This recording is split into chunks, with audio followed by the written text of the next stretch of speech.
Bienvenue à chacun, bienvenue à tous ceux qui vous connectez aujourd'hui pour suivre ce cours qui va s'intituler « Mieux vivre ce qu'on croit ».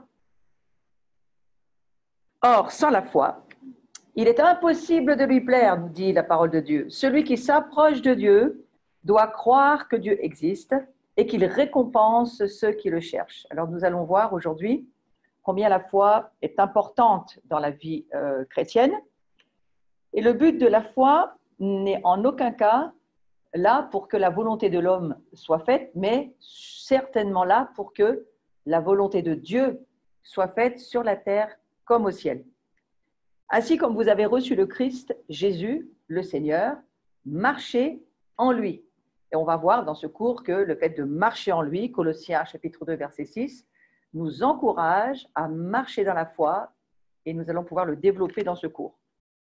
Tout d'abord, pour commencer, une petite réflexion du docteur Neil Anderson, pour lequel j'ai une grande reconnaissance parce qu'une grande partie de ma maturité chrétienne a été vraiment boostée par tous ses écrits et ses livres. Et voilà ce que ce docteur écrit. Les succès quotidiens du chrétien en croissance et en maturité chrétienne dépendent de sa marche par la foi en Christ. Croire en ce que Dieu a accompli pour nous et en ce que nous sommes à cause de sa grâce, voilà la base de la maturité chrétienne. Notons qu'il est important de savoir qui nous sommes en Christ, mais il est tout aussi important de savoir qui est celui qui vit en nous. C'est extrêmement important de bien le comprendre. La foi, c'est le principe de base de la vie. C'est par elle que nous entretenons une relation avec Dieu et c'est par elle que nous travaillons à l'avancement de son royaume. Le chrétien réussira à grandir et à atteindre la maturité s'il marche par la foi en Christ. Et c'est aussi par elle que nous recevons la direction divine. Donc notre marche chrétienne, elle est le résultat direct de ce que nous croyons au sujet de Dieu, mais pas seulement de ce que nous croyons au sujet de nous-mêmes. Les mots foi, confiance, croire viennent tous du même mot grec pistis. L'homme qui a la foi croit en quelque chose. Donc la marche par la foi, ça signifie simplement que nous agissons dans la vie quotidienne en fonction de ce que nous croyons. Nous allons voir que la foi est indispensable à la vie chrétienne. Sans la foi, il est impossible de plaire à Dieu. Ça semble très radical et il faut donc que nous allions essayer de voir ensemble les raisons de cette parole dont il est question dans la Bible. Il n'est pas question ici de l'amour de Dieu pour nous, car nous savons qu'il nous aime d'un amour éternel, immuable, inconditionnel. Il s'agit ici, dans ce cas précis, de notre comportement quotidien. Nous avons terminé le cours de la marche par l'esprit la fois dernière en disant que marcher par l'esprit, c'est avant tout marcher. Et on a bien vu qu'il y a cette marche qui n'est pas le fait, surtout pas d'être assis, surtout pas de courir ou d'être poussé en avant, mais de marcher sous le joug et avec le rythme de Jésus-Christ. Donc il est question, dans cette marche quotidienne, de marcher avec la foi, par la foi, de façon quotidienne. Si notre marche chrétienne n'est pas une marche par la foi, elle ne correspond pas à ce que Dieu a prévu pour nous. Notre comportement, alors, ne sera pas en accord avec ce que nous croyons et nous ne serons pas très à l'aise sur le sujet. Rappelons-nous, lorsque nous avons mis notre confiance en Christ, notre foi en Christ, il nous a lavés, purifiés, sanctifiés, justifiés. Il nous a donné une nouvelle nature, cette nature dont il a été question dans les cours précédents. Nous n'avons plus cette vieille nature de péché, mais nous avons revêtu Christ. La nature de Christ maintenant devient notre nature à nous. Toutes choses sont devenues nouvelles et sont en train, bien sûr, d'être transformées. Et cette transformation, là, qui correspond à la marche quotidienne, elle va prendre du temps. C'est pour cela qu'il est question de processus dans notre maturité. Nous cheminons, nous marchons sur un chemin qui va prendre du temps, peut-être le temps de toute notre vie, pour nous amener à la ressemblance de Christ. Et ce chemin, il s'appelle la sanctification. Notre comportement va changer à mesure que nos pensées vont être renouvelées. Et ce verset nous dit que cette marche quotidienne doit être une marche par la foi. Sans la foi, il est impossible de plaire à Dieu. Sans la foi, on ne peut pas marcher par l'Esprit. Depuis que nous sommes devenus chrétiens, c'est dans notre nature de marcher par la foi en Christ. C'est notre nature. Nous avons reçu la nouvelle nature, cette nouvelle création, elle fonctionne par la foi. Et si c'est dans notre nature, ça va vouloir dire que ça sera dans nos capacités de le faire. La foi est indispensable à la vie chrétienne. Nous réussirons chaque jour à grandir spirituellement et à atteindre la maturité si nous marchons par la foi en Christ. Nous allons réussir à le faire parce que la foi va nous y aider.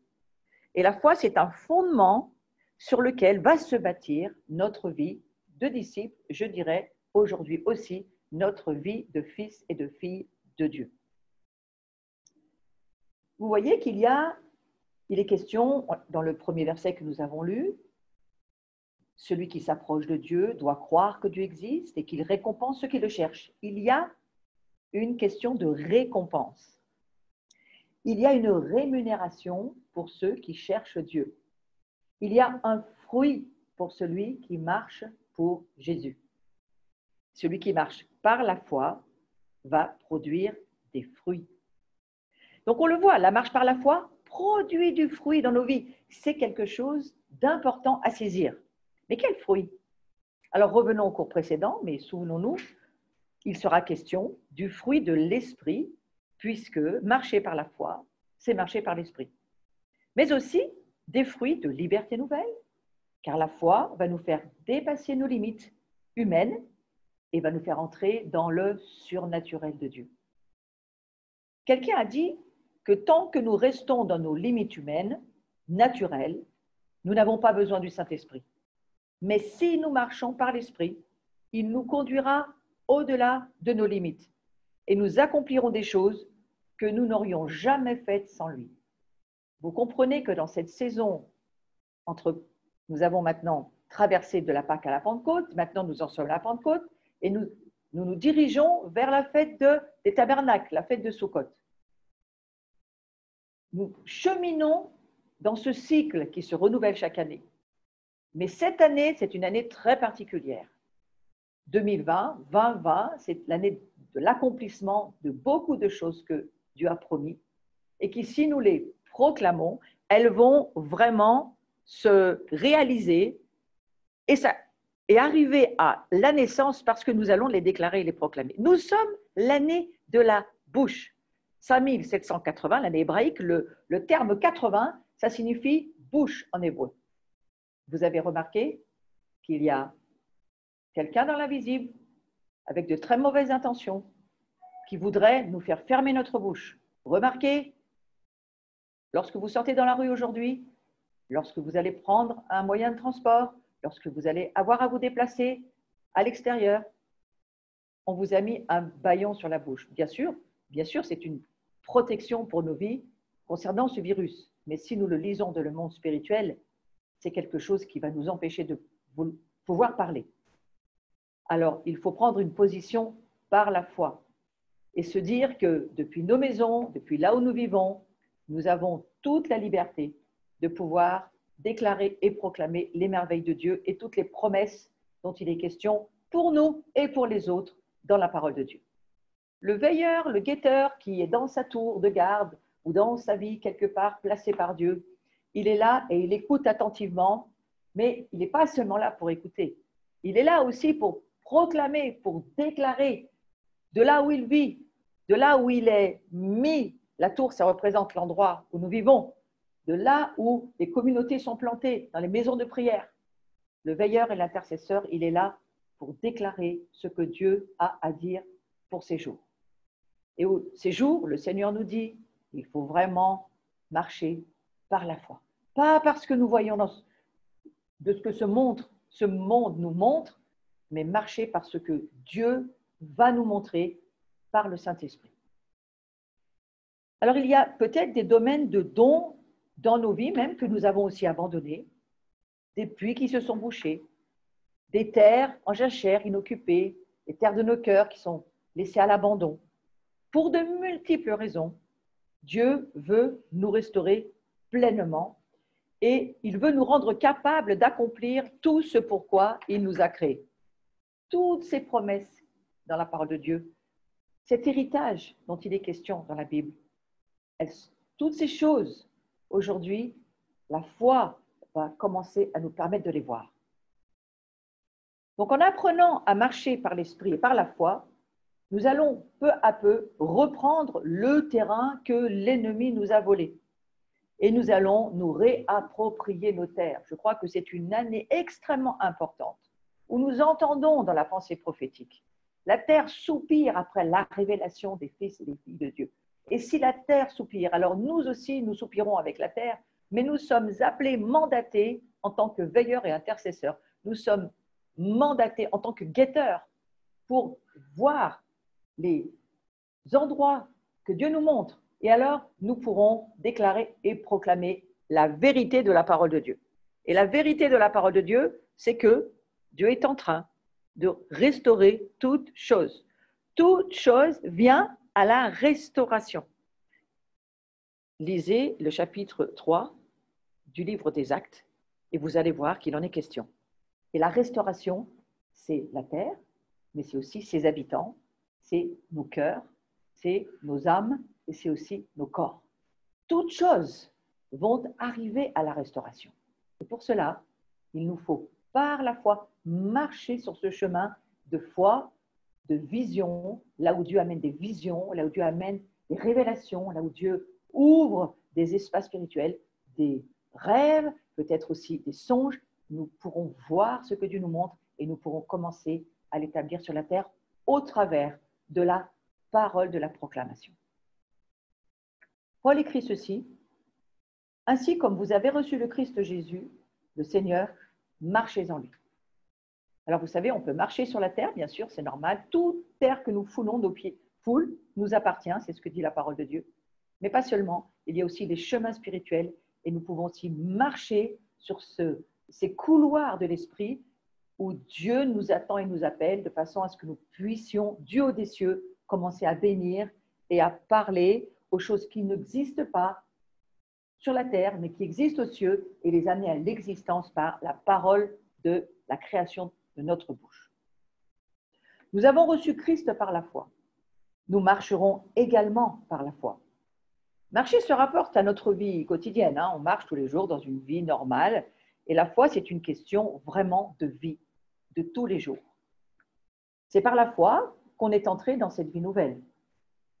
C'est par la foi qu'on va marcher dans cette nouvelle vie.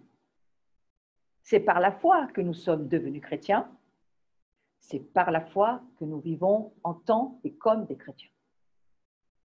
Comment avez-vous reçu le Christ? Par la foi. Comment devez-vous marcher en lui? Par la foi. Et souvenons-nous que la foi vient, on va le revoir plus tard, mais j'ai envie de le redire ici, la foi vient de ce qu'on entend de la parole de Dieu. La foi vient de ce que Dieu nous dit. Et alors que Dieu nous parle, la parole prophétique va pouvoir être pas seulement déclarée, mais mise en pratique. Et les signes, les prodiges, les miracles extraordinaires vont arriver au travers de ce que Dieu va nous demander de faire. Et nous allons obéir par la foi. La foi, elle obéit. Le signe de la foi, c'est l'obéissance. Donc, on va revenir sur le fait que la foi est une question de vie quotidienne. Les succès journaliers du chrétien, en croissance et en maturité chrétienne, dépendent de sa marche par la foi en Christ. Croire en ce que Dieu a accompli pour nous et en ce que nous sommes à cause de sa grâce, c'est la base de notre maturité. Alors que nous croyons, nous grandissons. Alors que nous pratiquons, nous croyons, nous pratiquons, nous grandissons. Qu'est-ce que réellement marcher par la foi? Certains pensent que c'est un sentiment mystique inaccessible, mais marcher par la foi, ce n'est pas du tout ça. C'est agir en fonction de ce que l'on croit. Vous voyez l'importance aussi de la vérité. Hein. Il est important de marcher sur un chemin droit, intègre, et bien entendu que la vérité, là, elle a son rôle à jouer. En fait, nous marchons toujours par la foi. Et si je crois qu'il va pleuvoir, qu'est-ce que je vais faire? Je vais prendre un parapluie. Si je crois qu'il va faire froid, je vais me couvrir. Alors, tout cela, c'est une affaire de pensée. Parce que je crois cette pensée dans mon entendement, parce que je la considère comme vraie, je mets ma foi en elle et j'agis en conséquence. Ça ne fait pas de moi quelqu'un de très spirituel pour autant, c'est simplement que ce que je crois, je le fais. Nous marchons tous par la foi, nous exerçons tous notre foi tous les jours. En voiture, lorsque nous traversons un carrefour, confiants que les autres automobilistes s'arrêteront au feu pour nous laisser passer. Je viens de le dire, selon la météo, nous prenons ou pas notre manteau, nos gants, notre chapeau s'il fait froid. Selon un médecin, lorsque nous sommes malades et qu'on doit être opéré et qu'il y a un protocole à suivre, nous allons croire le médecin. Nous allons croire ce que le médecin nous dit. Nous avons foi dans les paroles du médecin. Le simple fait de mettre un pied devant l'autre demande de la foi. Un petit enfant qui apprend à marcher, apprend à faire confiance à son corps, à son équilibre. Vous voyez, au début, il tombe beaucoup. Plus ça va, moins il tombera, plus il va avoir confiance dans sa propre marche. Nous mettons également notre foi dans des personnes qui nous sont proches et dans lesquelles nous avons une grande confiance. Marcher par la foi, ça signifie donc simplement agir en fonction de ce que nous pensons et de ce que nous croyons. Nous pensons, c'est vrai, nous le croyons et alors nous allons agir. Ce que nous croyons détermine ce que nous faisons. Vous savez, Jésus le dit dans la parole, il dit à un moment donné, repentez-vous et croyez à la bonne nouvelle du royaume de Dieu. Vous voyez, pour croire, il faut d'abord se repentir. C'est dans le livre de Marc que Jésus nous le dit. Et pour croire, il faut avoir reçu un esprit de repentance, c'est-à-dire, il va falloir métanoïa, changer nos pensées humaines, changer notre façon de voir les choses, changer nos opinions, de façon à ce que nous puissions réorienter nos pensées et penser comme Dieu pense. Et le fait de se repentir nous donne la capacité de croire. C'est ce que Jésus nous dit. Repentez-vous et croyez à la bonne nouvelle du royaume de Dieu. On ne peut pas croire dans l'évangile du royaume, on ne peut pas croire dans la puissance de la croix, on ne peut pas croire dans le sang de Jésus si d'abord on n'a pas réorienté nos pensées, et on n'a pas écouté la parole de Dieu qui nous amène la foi et qui, la foi étant alimentée par la parole de Dieu, alors nous avançons et nous commençons à penser comme Dieu pense. Et là, nous pouvons croire. Que croyons-nous? Quelles sont les pensées dans lesquelles nous nous confions? Nous savons que Christ est la vérité et que la parole est la vérité. Marcher par la foi, pour un chrétien, ça signifie croire la vérité, mettre notre confiance en ce que Dieu dit, en ce que Dieu est et en ce que Dieu dit que je suis. Donc, il y a une clé pour marcher par la foi. J'ai envie de vous dire, c'est la clé du royaume de Dieu. Notre marche chrétienne, c'est le résultat direct de ce que nous croyons au sujet de Dieu et de nous-mêmes. Et ce que vous allez croire, c'est-à-dire penser de vous-même, vous allez le faire. Développons un tout petit peu le sujet. Si vous vous croyez pécheur, et vous pensez que c'est une vérité, que de toute façon, vous serez toujours pécheur et que vous ne ferez jamais pas de péché. Vous n'arriverez pas à ne pas pécher. Ça voudrait dire que votre nature divine ne vous donne pas cette capacité de ne plus pécher et que vous revenez dans l'ancienne vieille manière de vivre.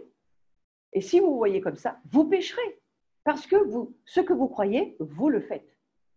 Si vous voyez, vous croyez la vérité, Dieu vous dit, Jésus a échangé sa nature divine, parfaite, sans péché, avec votre nature, votre vieille nature de pécheur. Et il fait de vous des hommes et des femmes saints. S-A-I-N-T, de sainteté.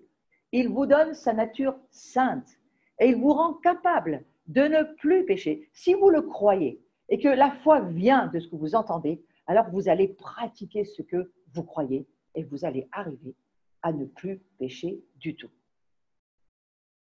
Donc, croire en ce que Dieu est, croire à ce que Dieu dit, croire à ce que Dieu a fait. C'est extrêmement important pour notre foi. Nous avons été façonnés par le mensonge avant de devenir chrétiens. Et lorsque nous devenons chrétiens, ces mensonges ne disparaissent pas instantanément. Souvenons-nous, Satan est appelé dans le Nouveau Testament le père du mensonge. Il faudra du temps pour que la vérité de la parole de Dieu pénètre notre esprit et devienne une révélation pour nos vies. Rappelons-nous que c'est la vérité qui chasse le mensonge et c'est cela que nous appelons le processus de sanctification. La connaissance de la vérité nous affranchit. La connaissance, l'expérience de la connaissance, la révélation dans notre esprit de la vérité, la parole de Dieu, elle vient, elle tranche entre l'âme et l'esprit et elle évacue le mensonge.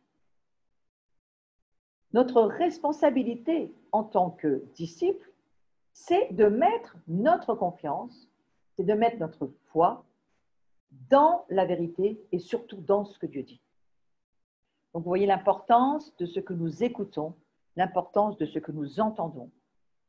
Imaginez aujourd'hui la guerre du son, la guerre d'adoration devant laquelle nous sommes, la guerre entre les mots et les paroles qui sont des sons. Qu'est-ce que nous entendons toute la journée? Qu'est-ce que nous mettons à nos oreilles qui va produire de la foi ou de l'incrédulité?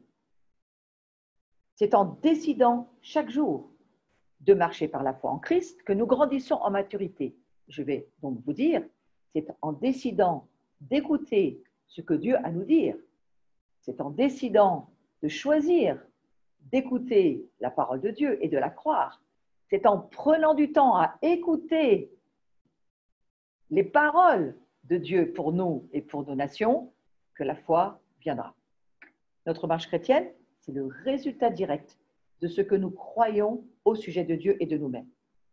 Si notre foi dévie, eh bien notre marche déviera. Si dans un domaine de notre vie, peut-être pas dans tous les domaines, mais s'il y a un domaine dans notre vie qui n'est pas droit par rapport à la parole de Dieu, positionné par rapport à ce que Dieu dit, mais qui a, on va dire, un virage et que ça dévie de la vérité, c'est certainement parce que dans ce domaine précis, notre foi, elle a dévié. Nous devrons corriger ce que nous croyons dans ce domaine parce que l'erreur dans notre comportement, c'est la conséquence de l'erreur dans ce que nous croyons.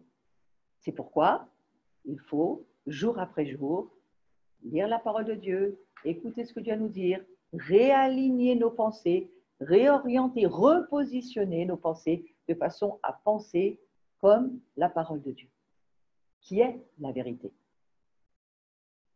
Et notre responsabilité en tant que chrétien, c'est de laisser notre intelligence être renouvelée pour penser comme Dieu pense, afin que notre comportement change.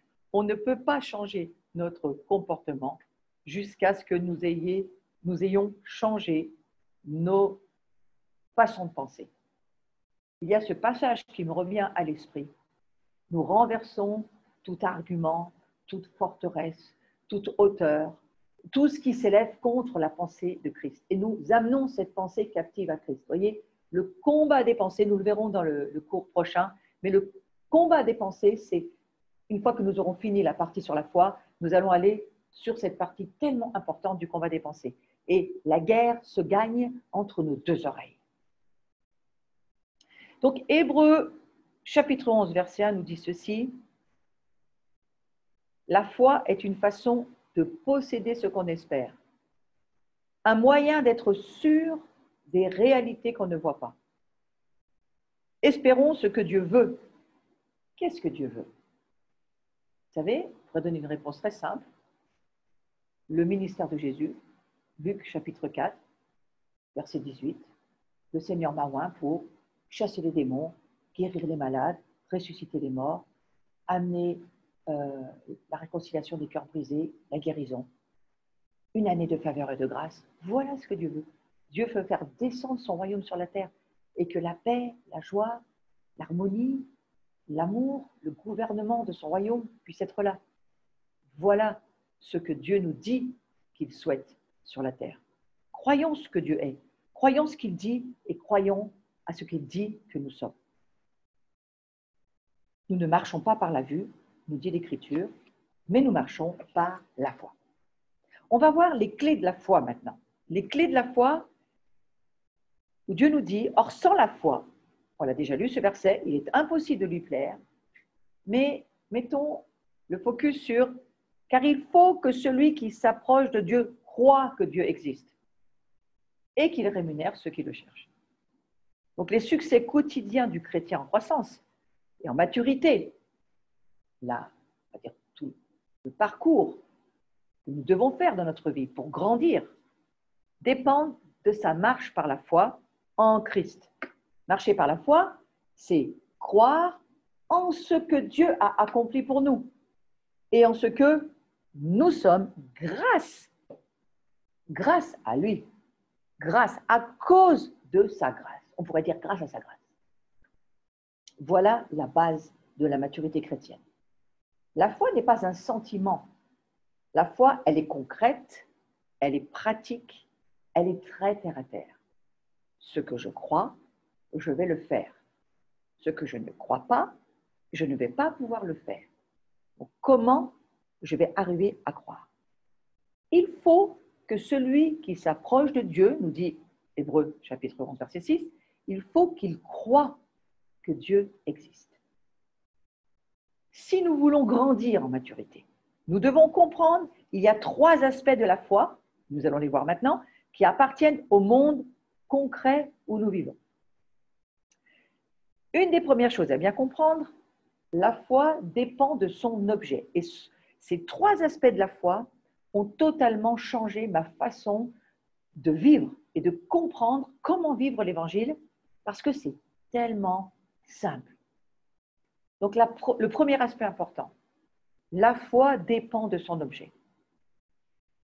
Ce n'est pas le fait de croire qui est important. Tout le monde croit en quelque chose ou en quelqu'un, on l'a vu précédemment. Mais c'est ce que nous croyons ou en qui nous croyons qui détermine si notre foi sera agissante ou non. Donc je vous le redis, c'est le fait de ce que nous croyons, on va plutôt dire même, puisqu'il faut que croire que Dieu existe, en qui nous croyons, qui va être déterminant pour notre foi. Nous exerçons notre foi tous les jours, nous mettons notre foi tous les jours dans des objets autour de nous. Si vous asseyez sur cette chaise, c'est parce que vous pensez qu'elle va tenir bon. Ça ne vous vient même pas à l'esprit. Vous savez, vous croyez que ça va tenir et vous vous asseyez. La rotation de la Terre, par exemple, le rythme des saisons, les cycles, les astres dans le ciel. Je ne pense pas que vous ayez jamais eu tous les matins la peur que le soleil tombe sur la Terre ou l'inverse. Ce sont des choses qui font partie de notre quotidien. Nous croyons dans ces choses parce que notre foi est agissante dans les endroits de vie où nous sommes. Mais les objets de notre foi ne sont pas toujours fiables, voyez-vous. Que se passe-t-il si nous perdons peu à peu confiance? Avec des échecs répétés, peut-être que nous finirons même à un moment donné par abandonner notre foi. Nous allons même à un moment donné arriver à nous dire bon, non, là j'y vais pas parce que là c'est impossible pour moi. On a perdu la foi. Donc, vous voyez, c'est vraiment dépendant de l'objet dans lequel nous mettons notre foi. Si nous avons été blessés par une personne, l'objet de notre foi, on va prendre du recul. Et c'est ce qui se passe dans les relations brisées, parce qu'une relation de confiance brisée, très difficile à retrouver. Il faudra beaucoup de temps pour remettre de la confiance dans la relation qui a été brisée. Donc, vous voyez bien que les objets de notre foi ne sont pas toujours fiables. Et parfois, je pense par exemple à quelqu'un qui roule avec sa voiture, voilà. Parfois, on peut voir que les conducteurs, certains respectent le code de la route, mais d'autres pas du tout. Et si vous avez eu à répétition 1, 2, voire 3 accidents, à un moment donné, un petit peu plus compliqué de rentrer dans la voiture paisiblement et de rouler sans stress. Parce que voilà, vous avez placé votre poids et peut-être vous avez confiance en vous, mais les autres, la confiance dans les autres, c'est un petit peu plus compliqué.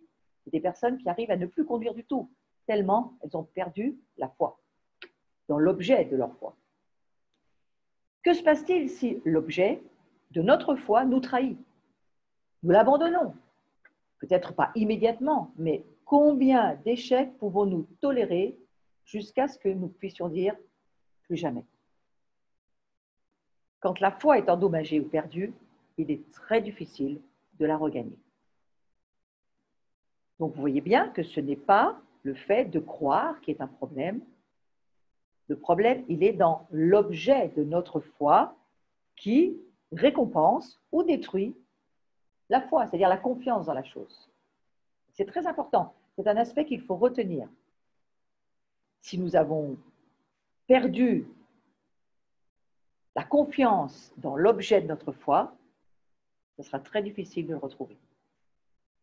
Nous serons très prudents et parfois même carrément frileux.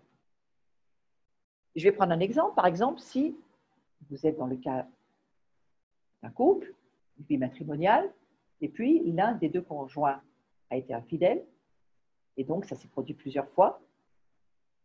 Ou on peut prendre un autre cas de figure, un ami ou un parent qui nous a vraiment blessés, offensés plusieurs fois par des paroles.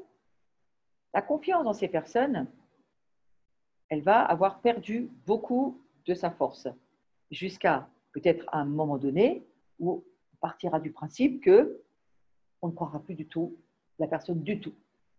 C'est l'objet de la foi.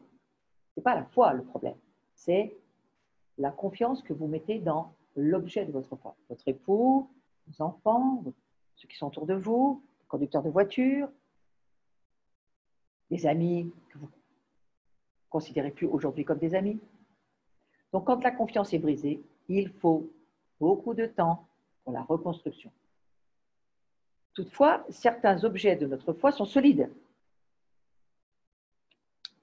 Nos montres, par exemple, on sait en général, ceci a plus de pile, mais aujourd'hui, voilà, il y a des choses dans lesquelles on a confiance. Le lever du soleil, on sait qu'il va se lever le soleil. On sait, peut-être pas toujours à la même heure, mais on sait qu'il va se lever. Les lois physiques, si je tiens un stylo et que je le lâche, je sais qu'il va tomber par terre, il ne va pas monter en l'air. Il y a des choses que nous savons, des lois spirituelles que nous connaissons. Il y a des lois qui gouvernent l'univers, qui font partie des objets les plus fiables de notre foi. Et voyez-vous, ces lois de l'univers, qui les a faites? Dieu. Et ça devrait renforcer le fait de croire que Dieu existe. Si nous comprenons que l'objet de notre foi, Dieu, celui qui a créé les lois de l'univers, la terre qui tourne, les astres, le soleil, le vent, la pluie, les cycles, les saisons, c'est quelque chose qu'on ne peut pas remettre en question. Donc, l'objet fondamental de notre foi, c'est Jésus-Christ. Jésus-Christ, nous dit l'Écriture, écoutez bien ce que l'Écriture nous dit. Jésus-Christ est le même hier, aujourd'hui et éternellement.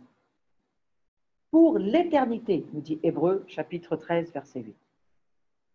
Son immuabilité, le fait qu'il ne change jamais, le rend absolument digne de confiance. Et Malachie, chapitre 3, verset 6, nous dit ceci, « Car je suis l'Éternel, je ne change pas. » En entendant cette parole, nous pouvons croire que Dieu existe. Et alors, nous mettons notre foi dans l'objet de notre foi. Et l'objet de notre foi, il est éternellement sans variation. Éternellement fidèle. Éternellement digne de confiance. Mais nous ne le sommes pas. Et la bonne nouvelle, c'est que dans notre relation avec Christ, c'est lui qui tient la relation, c'est pas nous. C'est lui qui tient l'alliance, c'est pas nous. C'est lui qui fait tenir la terre, le soleil, les étoiles, le vent, la pluie. C'est lui qui est Dieu et pas nous. Oh, quelle bonne nouvelle. Donc, vouloir vivre par la foi sans connaître Dieu et ses voies, c'est impossible. C'est pourquoi le Seigneur nous invite beaucoup en tant que guetteurs, veilleurs, dans ce temps de transition, dans cette nouvelle ère qui démarre, dont il a été tellement question cette année, dans ce passage de Pâques à Pentecôte à la fête des tabernacles, le Dieu qui veut habiter chez les hommes, dans les hommes, avec les hommes, au milieu des hommes.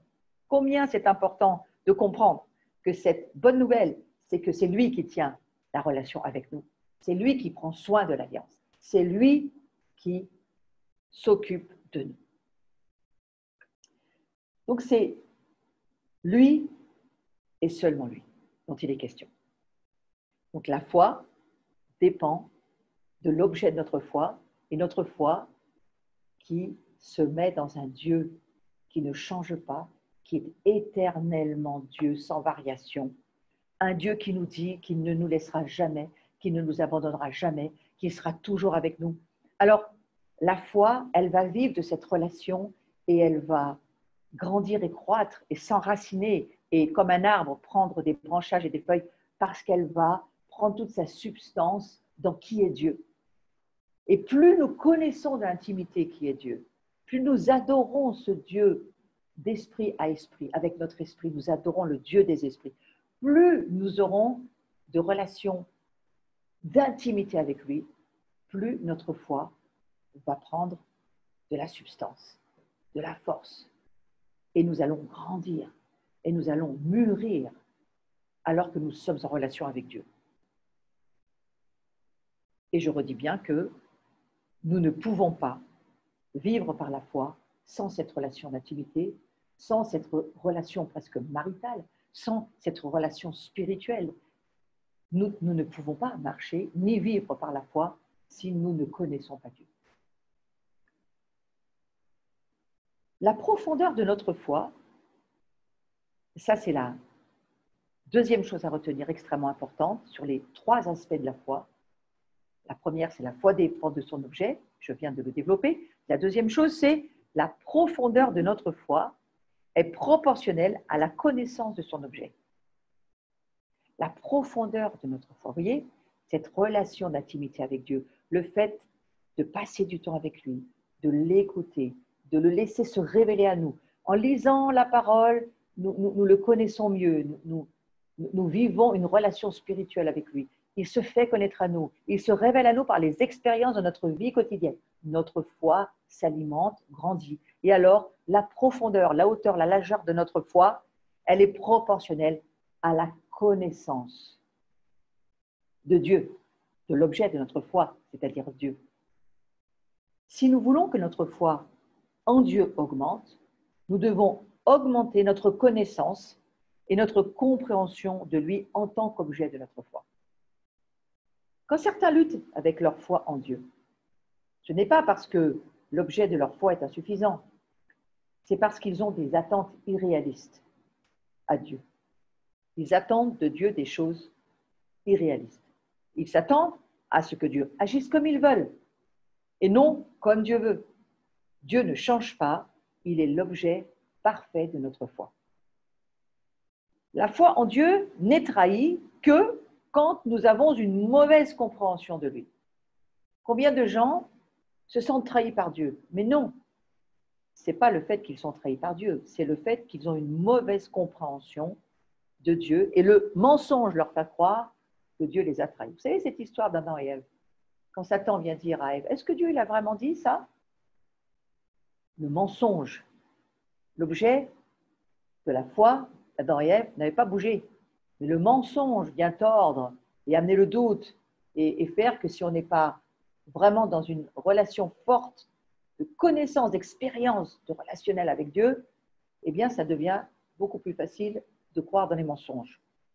Donc, si nous voulons voir notre foi en Dieu grandir, nous devons apprendre à mieux connaître l'objet de notre foi, à mieux connaître Dieu.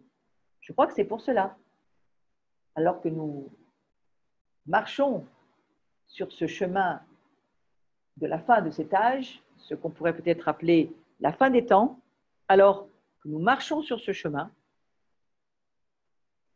je crois que le Seigneur sait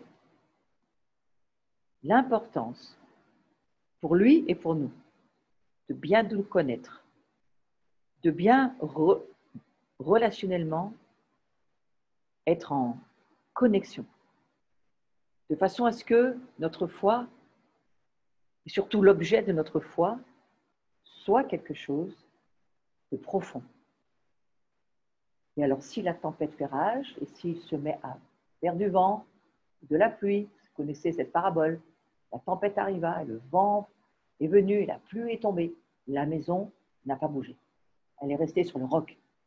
Mais si nous construisons notre maison spirituelle sur le sable, avec les événements qui arrivent devant nous, et vous les guetteurs, commencez à avertir le peuple qu'à partir du moment où la tempête va venir et où le vent va se faire sentir et où les orages vont commencer à tomber, il faut absolument que l'objet de notre foi soit quelque chose de réellement fort. Notre foi, elle dépend de ce que nous connaissons de l'objet de notre foi, de Dieu, de Jésus-Christ, de sa parole. Et alors que nous aurons cette profondeur de foi qui sera proportionnelle à la connaissance de qui est Dieu, passons du temps au pied de Jésus, écoutons ce que sa parole nous dit, lisons les passages de l'Écriture qui nous amènent la lumière sur ce Dieu tout-puissant, invariable, immuable, qui ne change pas et qui est un Dieu d'amour et qui a créé un monde pour être béni, mais qui, celui qui s'approche de Dieu, doit croire que Dieu existe. Parce qu'il y aura bien sûr rémunération de votre foi, mais il y aura aussi rémunération pour ceux qui ne croient pas. Et Jésus le dira. Celui qui croit en moi, il est sauvé. Celui qui ne croit pas en moi, il est condamné. Donc si nous connaissons peu de choses au sujet de Dieu et de sa parole, si nous ne savons rien, l'ignorance amènera les portes grandes ouvertes pour croire des mensonges. Et puis, votre foi, elle n'aura aucune racine, aucun ancrage, aucune profondeur. Et donc, lorsque la tempête va venir, lorsque le vent va souffler, lorsque la pluie va vraiment commencer à monter beaucoup, la maison ne tiendra pas sur le roc. Donc, la foi ne peut être gonflée en répétant « je veux croire », parce que ça ne fonctionne pas. Quand nous essayons de pousser notre foi au-delà de notre connaissance de Dieu et de ses voies, notre foi se transforme en hypothèse, mais ce n'est plus de la foi. Et ça deviendra presque de la présomption à un moment donné. Alors moi, je vous encourage, faites confiance à Dieu. Nous choisissons de croire en Dieu en fonction des vérités que nous connaissons déjà d'après sa parole. Nous ne pouvons pas aller au-delà de ce que nous connaissons de Dieu. Nous ne pouvons pas aller au-delà. Nous ne pouvons pas aller sur une connaissance qui sera celle des autres. Non, c'est une vraie relation que Dieu veut avec chacun de nous, chacun de ses enfants. Et chacun bâtit sa maison selon son choix et sa volonté. Parce que le Seigneur nous laisse libres. Il ne nous oblige pas tous à avoir la même construction, les mêmes matériaux. Le Nouveau Testament le dit. Nous avons le choix de notre vie. Mais une des choses que Dieu nous dit, choisis la vie. Et tu vivras. Écoute ma voix, choisis-les. Ne choisis pas la mauvaise voie, celle de ne pas croire en moi, celle de ne pas me connaître, celle de ne pas entendre ma voix. Ne choisis pas la malédiction, choisis la bénédiction. Écoute ma voix et obéis à mes commandements. Parce que si tu n'obéis pas à ma voix, si tu n'écoutes pas mes commandements, si tu n'en tiens pas compte, ta maison ne tiendra pas. La seule façon d'augmenter notre foi, c'est d'augmenter notre connaissance de Dieu, l'objet de notre foi. Ainsi, la foi vient de ce qu'on entend. Et ce qu'on entend vient de la parole de Christ. Il y a une autre façon de dire ce verset que j'ai lu il n'y a pas très longtemps, que j'ai trouvé intéressant. La foi vient de ce qu'on entend de la prédication. Et ce qu'on entend de la prédication, ce qu'on entend vient de la parole de Christ, c'est-à-dire la parole prêchée de Christ. Révélée, la parole confessée à haute voix. Donc voyez-vous, la foi se construit, la foi grandit, la foi parle, la foi bouge, la foi crie. La foi est une substance de vie. Un petit exemple tout bête, mais qui peut aider quand même à réfléchir. Si un inconnu propose on va dire un petit garçon, une petite fille, de se jeter dans ses bras depuis une table haute. J'ai vu ça plusieurs fois dans des réunions de famille où, vous voyez, même mes enfants, quand ils étaient petits, ils se mettaient souvent au bord d'une table et puis nous, on disait « Allez, viens, saute-moi dans les bras ». Et vous savez quoi? L'enfant le fait. L'enfant le fait, mais il ne mesure rien. Et puis vous, il faudrait s'agir de bien le rattraper. Hein, parce que il est possible que certains petits garçons qui ne vont pas le faire. Non, parce qu'ils mesurent déjà, et plus que d'autres, le danger. Et ils ne vont pas le faire. Mais il y a certains plus téméraires que d'autres, moins calculateurs que d'autres, qui vont se jeter dans les bras de l'adulte qui lui propose. Allez, viens, jette-toi. Eh bien, c'est la même chose avec Dieu. Pour me jeter dans les bras de mon Père, j'ai besoin de le connaître, de savoir qui il est. Autant un enfant le fera avec ses parents, autant si ce n'est pas ses parents, ce n'est pas sûr. Et puis même si c'est ses parents, des fois, ce n'est pas sûr non plus. Hein. Donc, vous voyez, avec Dieu, c'est la même chose. Il faut savoir si je peux faire confiance. Est-ce que je peux m'appuyer? Est-ce que je peux me jeter dans le vide? Est-ce que je peux aller? Et tout ça, c'est dépendant de la foi que nous mettons dans l'objet de notre foi. Et ma foi en Dieu grandira au fur et à mesure que je vais apprendre à marcher avec lui. Donc là, le chemin avec Christ, c'est un chemin d'apprentissage, d'obéissance. Et alors que nous voyons qu'à chaque fois, comment Dieu est là, comment il nous aide, comment notre foi grandit, comment à chaque fois que notre foi grandit, il nous redemande quelque chose pour que nous continuions à grandir. Regardez, c'est comme avec nos enfants, lorsqu'ils marchent dans la vie de tous les jours. Nous leur apprenons à marcher. Et puis, petit à petit, nous lâchons les mains. Nous les laissons aller un petit peu plus loin. Et puis, à un moment donné, nous faisons confiance et nous les laissons aller sur leur propre chemin. Mais je redis que cela prend du temps de faire confiance. Ça demande d'apprendre à se connaître, de vivre sous le regard de l'autre, de découvrir qui est cette personne. Autant ça marche pour la vie normale humaine, autant ça va marcher aussi avec Dieu, que vous puissiez prendre le temps de le connaître, prendre le temps de vivre avec lui, prendre le temps de savoir qui il est, et prenez aussi du temps pour vous dire où en est ma foi, où en est ma connaissance de Dieu, où en est ma connaissance de l'objet de ma foi, c'est-à-dire du Dieu que je connais. Est-ce que je peux lui faire confiance dans ce domaine-là? Et si ce n'est pas le cas, prions, demandons au Seigneur que nous puissions recevoir cette saison la foi pour des choses nouvelles. Parce que je crois que le Seigneur veut faire rentrer son Église dans un nouveau niveau de foi. Nous avons fait des choses dans le passé. Nous avons des chemins derrière nous d'obéissance et de foi. Et nous avons fait beaucoup de choses déjà. Si vous réfléchissez à votre vie, moi, si je réfléchis sur les 10 dernières années de ma vie, il y a des choses incroyables que j'ai pu faire avec Dieu. Des voyages, des expéditions, des déclarations, des relations avec des cultures que je ne connaissais pas. Dieu était là. On a vécu des temps incroyables de communion avec Dieu, avec d'autres aussi. Mais cette nouvelle saison, est-ce que vous êtes prêts à dire à Dieu, allez, emmène-moi avec toi, et je veux que ma foi grandisse. Je veux sortir des limites que je connais de cette vie. Je veux pouvoir, comme ils l'ont fait quand ils ont passé le Jourdain, ils connaissaient la vie dans le désert, ils avaient appris pendant 40 ans. Mais là, Dieu leur dit, allez, on va passer à autre chose. Maintenant, on sort du désert et on va aller au pays de la conquête des promesses. Eh bien, je crois, pour tous les guetteurs que nous sommes, dans la saison qui est celle dans laquelle nous sommes, une saison où il y a beaucoup de choses à voir, à entendre, peut-être à avertir, à prier. Les guetteurs sont là pour s'occuper des affaires de Dieu, mais les guetteurs sont là aussi pour avoir un niveau de foi, de déclaration et d'autorité qui doit monter cette saison. Et pour cela, je crois qu'il faut le prier et le demander à Dieu. Seigneur, accorde-moi les promesses qui sont dans ta parole. Accorde-moi de conquérir de nouveaux territoires. Peut-être, si tu travailles dans le domaine de la guérison, eh bien, voir des maladies, des personnes malades guéries, encore plus que ce que tu l'as déjà fait. Plus de foi et d'autorité dans la guérison. Plus de foi et d'autorité dans le domaine de la captivité, peut-être c'est la délivrance. Plus dans le domaine de l'innovation.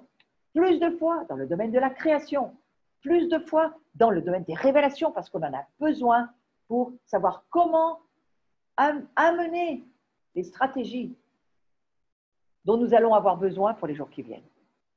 Tout cela, ça nous demande un nouveau niveau de foi.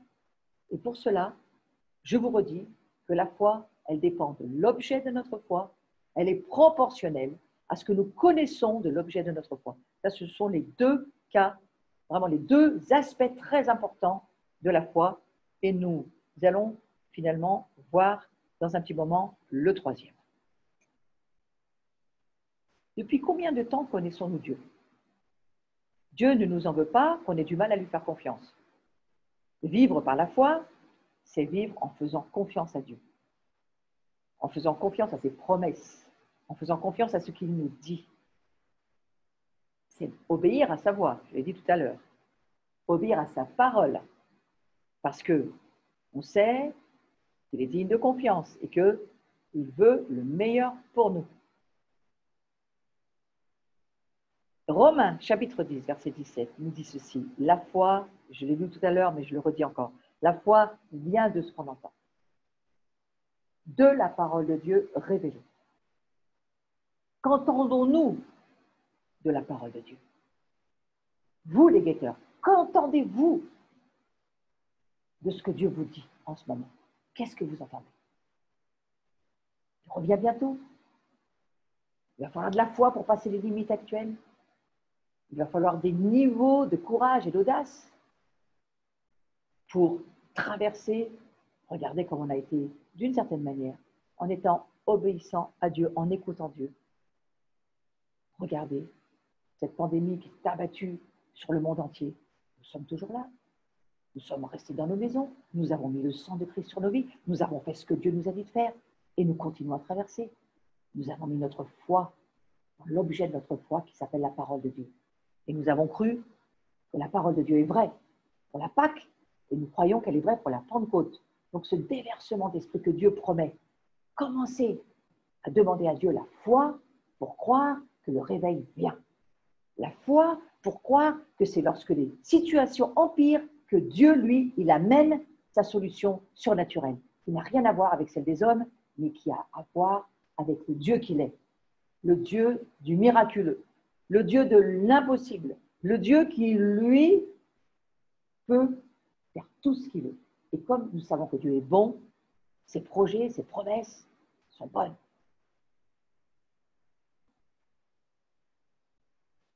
Proclamons cette parole, semons la parole là où nous sommes, de sorte qu'elle puisse grandir. Proclamons les projets de Dieu, proclamons par la foi, et la foi agissante. Non seulement elle fait que les prières vont s'accomplir, mais le royaume de Dieu va s'établir lui aussi. Alors certains luttent avec leur foi, je l'ai dit tout à l'heure, parce qu'ils ont des attentes irréalistes, mais je redis encore une fois, écoutons Dieu. Et pour écouter Dieu, il faut être assis à ses pieds, tranquillement, dans le repos, dans le calme. Il ne faut pas amener nos solutions à Dieu. Il faut abandonner nos solutions et puis prendre le temps d'écouter les solutions du Seigneur. La seule façon d'augmenter notre foi, augmenter votre proximité avec Dieu, augmenter votre connaissance de Dieu. Redites-vous ceci, Dieu est l'objet parfait de ma foi. Dieu est l'objet parfait de ma foi. Il est l'objet parfait. Ma foi, elle se met dans l'objet. Je vous redis que la foi est dépendante de l'objet. Ma foi, elle est dépendante de l'objet parfait de ma foi. Regardez ces vagues qui coulent. Regardez cette barque au bord de la mer. J'ai mis la lune. J'ai mis ce spectacle pour que vous puissiez faire un parallèle avec votre foi. Ce Dieu qui était capable de construire l'univers. Il tient l'univers dans ses mains. Vague après vague. Jour et nuit, nuit et jour. Le monde lui appartient. Mettez votre foi dans l'objet parfait de votre foi. Dieu est parfait. Et c'est au travers de cette révélation de la perfection de Dieu, la perfection du royaume de Dieu, la perfection de tout ce qu'il a créé, vous pouvez vous asseoir et vous reposer et laisser votre foi grandir dans la révélation de la perfection de Dieu. Dieu n'a pas de limite. Dieu est parfait.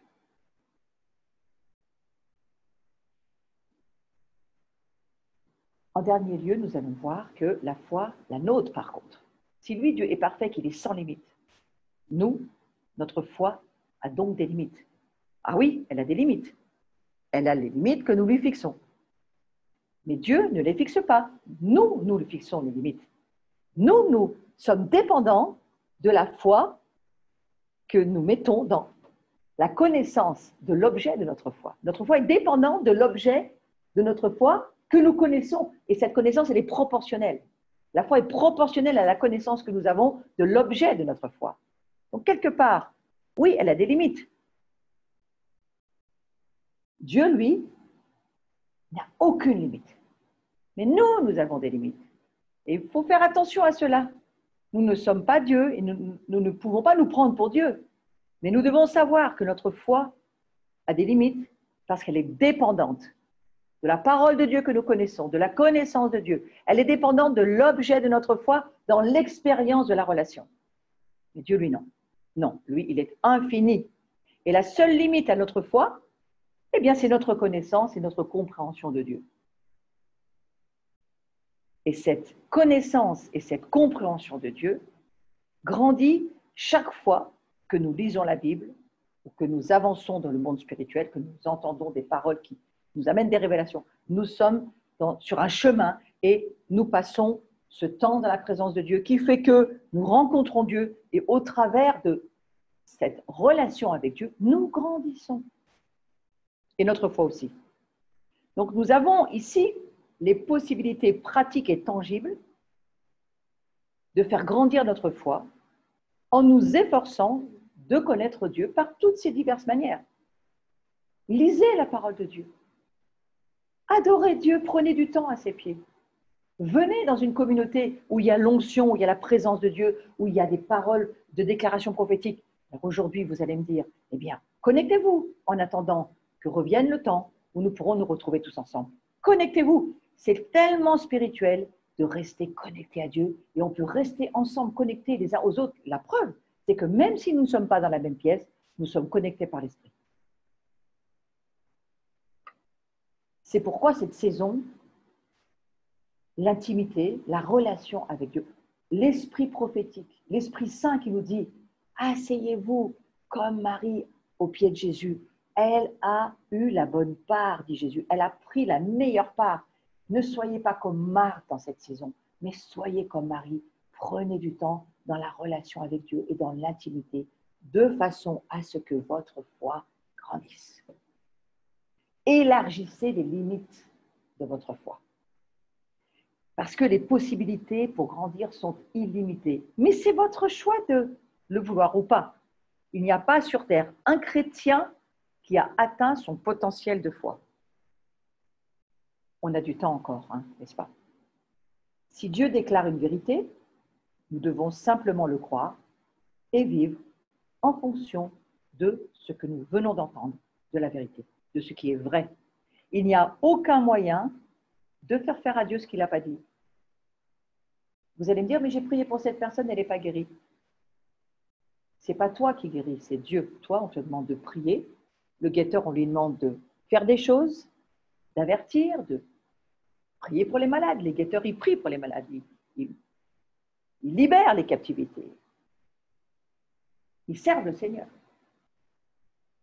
Mais c'est Dieu qui le fait au final, ce n'est pas nous. Et donc, quelque part, on ne peut pas faire à Dieu ce qu'il ne veut pas faire. Mais Dieu n'est pas obligé d'agir en notre faveur si parfois il ne veut pas agir et qu'il ne nous en donne aucune raison. Ça nous fera grandir dans la foi qu'il a encore plus Dieu que ce que nous croyons. Aucune mesure de foi ne peut faire agir Dieu si Dieu ne l'a pas décidé. Dieu reste Dieu.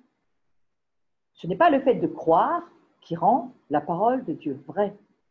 Sa parole est vraie et donc j'y crois. Voilà ce que Satan va essayer de voler.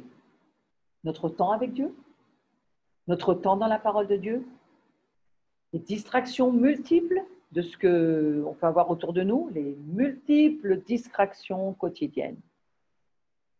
Il sait que s'il peut nous voler notre temps, s'il peut nous voler du temps dans la parole de Dieu, du temps dans la communion fraternelle, du temps avec les communautés auxquelles nous appartenons, du temps dans les relations d'intimité, et il sait qu'il est en train de nous voler notre foi. Il le sait parfaitement.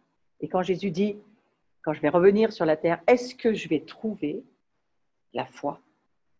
Je crois que Jésus est en train de dire, est-ce que je vais encore trouver des gens qui passent du temps avec moi, lisent la Bible, prient, viennent pour moi, pour m'adorer?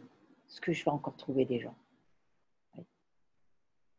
La foi a à voir avec l'intimité avec Dieu. Donc nous avons tous reçu une mesure de foi, c'est la parole de Dieu qui nous dit, et Jésus a dit qu'une foi grosse comme un grain de sénévé de moutarde, c'est vraiment tout petit, suffit à déplacer les montagnes. Alors, qu'est-ce que nous en faisons? Est-ce que nous avons décidé de multiplier ce grain de sénévé, de le faire grandir, de le faire croître, de façon à ce que nous puissions produire ce qu'un grain de sénévé devrait produire? Notre confiance dans l'objet de notre foi doit grandir. Ça, c'est une des clés de ce cours. Notre confiance dans l'objet de notre foi doit grandir. La foi, c'est la conséquence. Je l'ai beaucoup dit dans ce cours, j'espère que vous allez le retenir. La foi, c'est la conséquence de la relation d'amour et de la relation de confiance que nous développons avec Dieu, qui est l'objet de notre foi. Et dans le cours prochain, nous verrons le troisième aspect de la foi. Je vous le ferai découvrir la prochaine fois. Donc, je souhaite à chacun une très belle journée.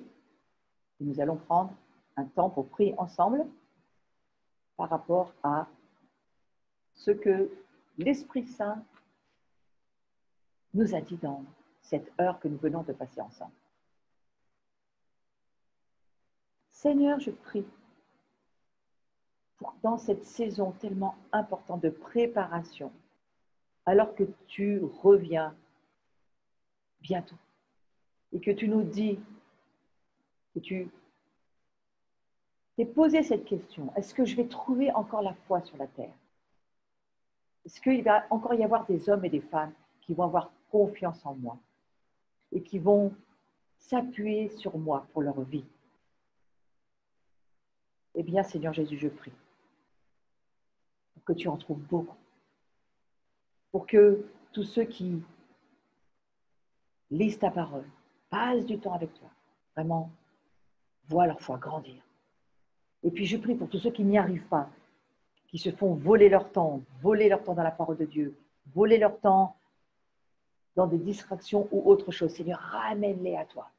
Aide-les à comprendre combien c'est important qu'ils décident de voir leur foi grandir. Qu'ils prennent une décision aujourd'hui. Prenez cette décision avec moi.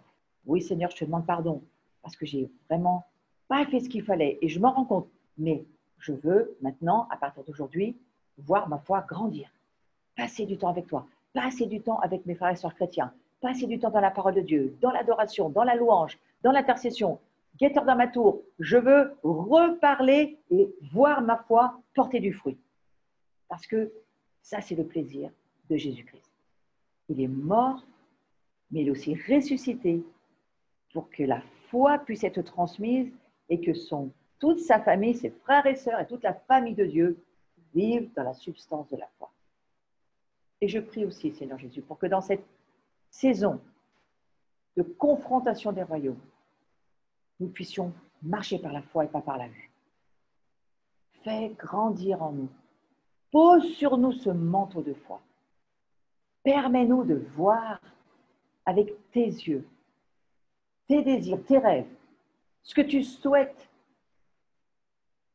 sur la terre comme au ciel. Fais-nous voir ton ciel pour que nous puissions le faire venir sur la terre.